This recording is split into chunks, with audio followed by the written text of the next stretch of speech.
सुतल रहनिया टरिया सपना इक देखिला हो।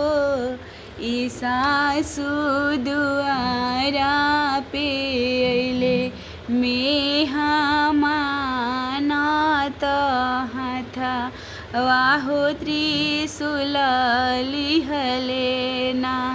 ई सासु दुआरा पे अइले मेहमान त हाथा वाहो त्रिशूल लिहले ना।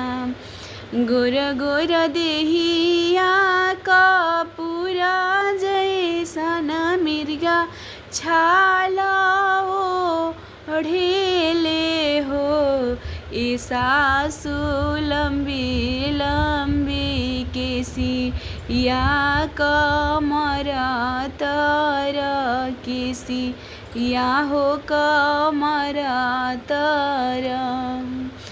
दूजे हाथ ले ले बेला पतिया त हमें के थामा वेले हो।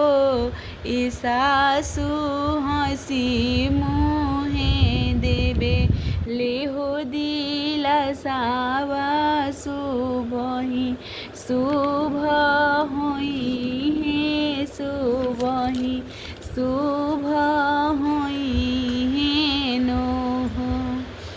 इतना बचन सासु सुनले मगन होई बोलेली हो। ई बहुआ जिकर कैले रहलु हो बरतिया दरस दे गइले दरस दे गइले नो हो। देवहि देव महादेव उहेनो त्रिपुरारी नो हो। ई बहुआ उनो के तलामी लम्बी केसिया मिर्गा के छालावा ओढ़ेले मिर्गा के छालावा ओढ़े